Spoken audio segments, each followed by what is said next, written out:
My friends and I made a list of all the things you don't have. It's a long list, she laughed, dumping me for another guy. So I changed my number in my life. Now she's trying to get back in my life because her list is even longer. Hey viewers, before we move on to the video, please make sure to subscribe to the channel and hit the like button if you want to see more stories like this. Thanks. The hum of the old watchmaker's lathe was the most soothing sound in the world to me.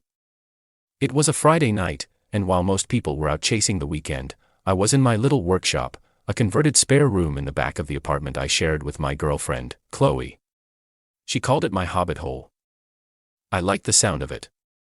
It was where I was happiest. Surrounded by tiny gears, delicate springs, and the rich scent of machine oil, I felt a kind of peace that nothing else could give me. I was good at this.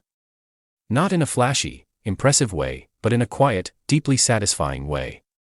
I could take something broken, something a century old and given up for dead, and breathe life back into it. I was hunched over an early 20th century trench watch, a delicate piece of history, when my phone vibrated on the workbench. It was Chloe. I smiled, reaching for it, but the sound of her voice on the other end was too loud, too high-pitched. She was out with her friends again. I could hear the tinny backdrop of a bar and a chorus of laughter that wasn't quite friendly. "Hey, what's up?" I asked, my voice still quiet. "Oh, girls' night," she slurred. "Just talking about life. Our futures. Grown-up things." I took a breath, letting the jab slide off my back. It wasn't a new feeling.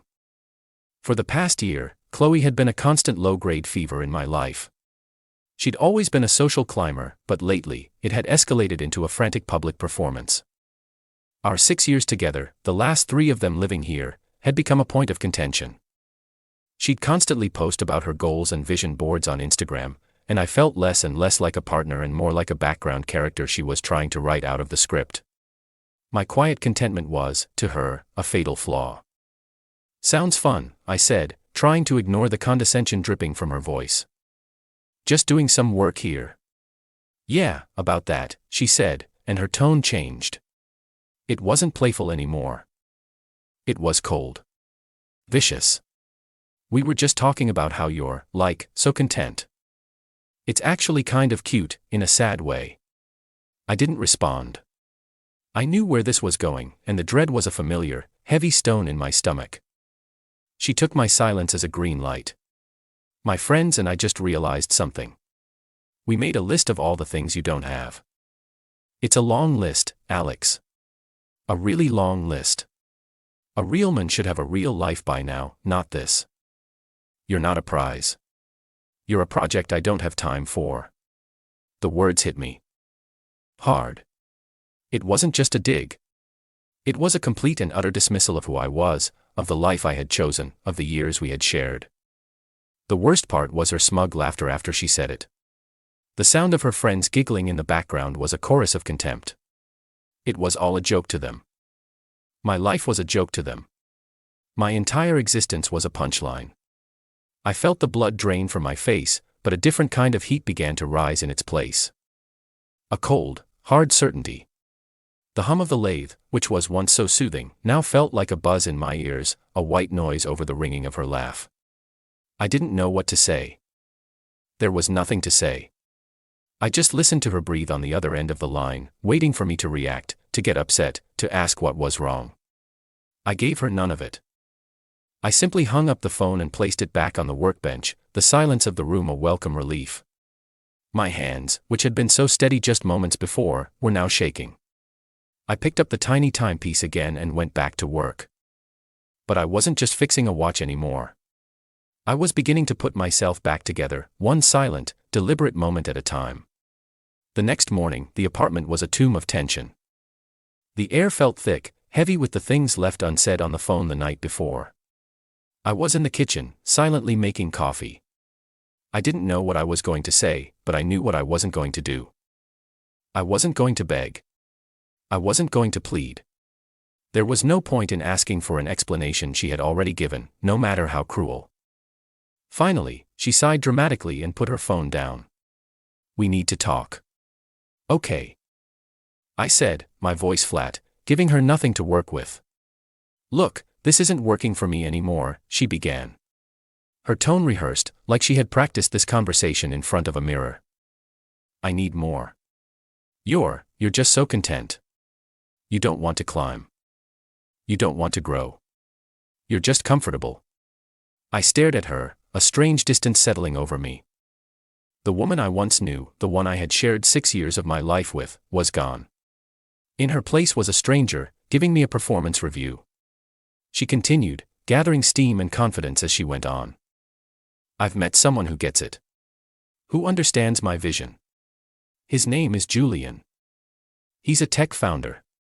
He has an office with a skyline view and travels for business every month. He gets it. He's everything you're not." She paused, expecting a reaction.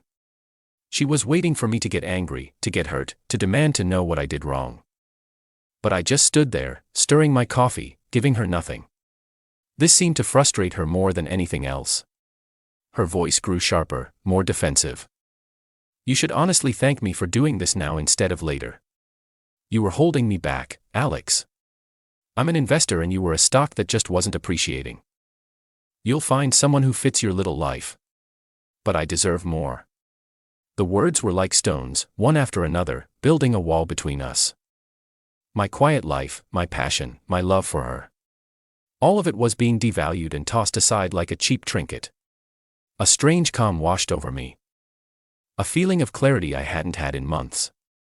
The truth was, she wasn't just leaving me. She was publicly, condescendingly, and smugly proving her point. She had to be right. She had to be better. When she finished, she stood there, looking at me, her arms crossed. I looked at her, truly looked at her for the first time in a while. I saw the empty ambition in her eyes. The desperation masked as superiority. My love for her was completely gone. I didn't feel sad or angry. I felt nothing. I simply put my coffee mug down. "Okay," I said again, my voice as calm and steady as a lake. "I understand." I walked past her, out of the kitchen, and into my workshop. I picked up a duffel bag from the closet and began to pack a few essentials. She followed me, confusion and anger in her eyes. "What are you doing?" she asked, her voice a mix of frustration and disbelief. "I'm moving out," I said, pulling a sweatshirt from a drawer. "I'll have my things out by the end of the day." Just like that, she sputtered. "Aren't you going to fight for me? To talk about it?" I paused, looking at her. "No. You've made your decision. You said what you needed to say. There's nothing left to talk about. You deserve more, and I'm not a stock that appreciates on demand. I'm a man who will have his things packed by the end of the day. Good luck with Julian." And with that, I went back to packing, my heart quiet and my hands steady once more. The next few weeks were a strange, hollow existence. I moved in with my friend, Dan, whose spare bedroom was just big enough for a bed and a few boxes of my essentials. The absence of my workshop was like a phantom limb, an ache I couldn't ignore. But the quiet was a kind of balm. There were no more passive-aggressive comments. No more sighs of disappointment. No more lectures on ambition. Just a deep, profound silence where all the contempt had once lived. I'd catch myself reaching for my phone to tell her something. A funny observation or a thought about a watch I was working on. And then I would remember. The memory of her voice, her cruel, laughing voice, came back, sharp and clear every single time. It wasn't sadness that filled the void. It was an emptiness that was almost peaceful. I didn't want to be angry. I just wanted to disappear. The first step was to change my number. The second was to go dark on social media. I didn't announce my departure. I didn't post a vague, dramatic quote. I simply deactivated everything and became a ghost. It wasn't an act of revenge, but an act of self-preservation. I needed to build a life that was mine alone. A life that couldn't be judged and found wanting by a jury of strangers on the internet. I didn't try to get updates. But news of Chloe's new life filtered through the mutual friends we shared, an inevitable gossip train on its way to me. The story started off as glowing reports. Julian was a visionary, an absolute catch. He took her to expensive restaurants and brought her on extravagant trips. Her Instagram was flooded with pictures of designer bags and lavish dinners. She was living her best life, and every post was a silent jab at the list of things I didn't have. But as the months went on, the posts became less frequent and the tone of the gossip shifted. Dan and our other friends would share snippets of information with a kind of grim satisfaction. Julian, it turned out, was not the generous, charming man Chloe had made him out to be. His company wasn't a success. It was a struggling startup living on fumes and venture capital. The lavish gifts weren't from a place of wealth but from a place of desperation, a way to impress people without having to do the hard work. He was a master manipulator, emotionally controlling and demanding. He would demand that Chloe do things for him. And when she refused, he would call her unsupportive and toxic. He was turning her into an unpaid assistant and a trophy to be paraded around. The last few months before the final, dramatic crash were particularly telling. Julian, it turned out, was more of a user than a partner. He got what he wanted from Chloe, the social connections, the emotional support and a place to stay. And then, as quickly as he had appeared, he left. One day, he simply blocked her on everything and ghosted her, leaving her with an empty apartment, maxed out credit cards and no explanation. Her friends, the same ones who had helped her create the list of my supposed failures, had grown tired of her constant complaining. They had their own lives to live and were not willing to spend their time listening to her drone on about her mistakes. She had used them to get where she wanted to go, and now that she had hit rock bottom, they were nowhere to be found. The woman who had everything, the car, the job, the flashy life, had nothing. She was broke, isolated and, worst of all, irrelevant. The life she had built on a foundation of my betrayal was crumbling before my eyes, and I wasn't even there to see it. I was somewhere else, building a new one on a solid foundation of my own. Months went by and the silence from Chloe was finally broken. The first attempts were weak, coming from our mutual friend, Sarah. I saw a text come through on my new number. "Hey, it's Sarah. I know you're probably mad, but Chloe's not doing well. She really needs to talk to you." I read it, stared at the words for a moment and deleted it without a second thought. Sarah tried again a week later. "Please, just be the bigger person. She made a mistake and she regrets it." I left her on read, not because I was mad, but because the words didn't even register. They were a problem from another life. The text stopped, but a few days later, my phone rang with an unknown number. I almost didn't answer, but something told me I should. I lifted the phone to my ear. "Alex. It's Chloe." Her voice was a cracked, desperate sound. A far cry from the smug, laughing tone I remembered. She sounded like a drowning person grabbing for a life preserver. "I need to talk to you," she said, her voice trembling. I was an idiot. Julian was a mistake. Everything was a mistake. I miss our life. I miss the calm. I miss you. I listened, my face devoid of emotion. I didn't feel a flicker of pity or anger. I just felt nothing. "I have to go," I said and hung up. The next day, she called again and I ignored it. Then she called again and again until I finally blocked the number. But she wouldn't give up. The next week, another unknown number. The calls came from different numbers with the same message. "Please, Alex. Just talk to me. I'm sorry. I've changed." She was reaching for me, but the hand she was reaching with was the same one that had pushed me away. A few days later, a cold, gray Saturday afternoon, I was at a local coffee shop. I was meeting a client to hand over a custom-built watch, a beautiful 1950s piece with a deep blue face.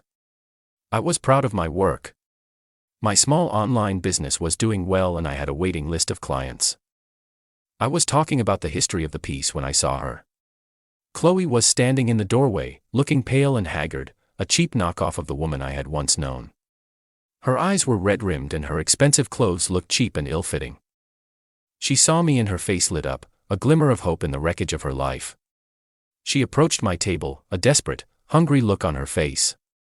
"Alex," she said, her voice thin and full of false emotion. "Can we talk?" I looked at her, then at my client, and back at her. I motioned for my client to step aside for a moment. He nodded, confused, and took a few steps back. "Chloe," I said, my voice quiet, calm, and utterly final. "There's nothing to talk about." "Yes, there is," she pleaded, her eyes welling with tears. "I was an idiot. I let those people get in my head. Julian was a mistake. He used me and left me with nothing. I know I was wrong about everything. I miss our quiet life. I miss the apartment, the way we used to talk. I miss us." I listened to her, my expression blank. I felt no rage, no pity, no vindication. Just a deep, profound indifference. The woman in front of me was a ghost from a past life. "I remember that list," I said, my voice steady, my eyes fixed on hers. "The one you and your friends made. It was a list of all the things I didn't have. A fancy car, a high-paying job, a glamorous life. It was a long list. You said I wasn't an investment. I was a liability." I paused, letting my words sink in. I didn't have those things then, and I don't have them now. The difference is, I don't need them. I don't need them to feel worthy or to be happy. It looks like the list of things you don't have is a lot longer than mine ever was. You don't have a partner, a stable life, or a real purpose. You don't have a home, and you don't have a real friend in the world who won't hang up on you. You sold all of that for a fake life, and now you have nothing. She stared at me, her face pale, her lips trembling. My words had cut through her facade and revealed the empty shell beneath. I turned back to my client, picking up the watch. I was done. "Excuse me," I said, my voice calm and professional. "I have to get back to my client. I've moved on. I suggest you do the same." I didn't wait for her to respond. I just walked away, leaving her standing there, alone, with nothing but the long list of all the things she had lost. Thanks for watching.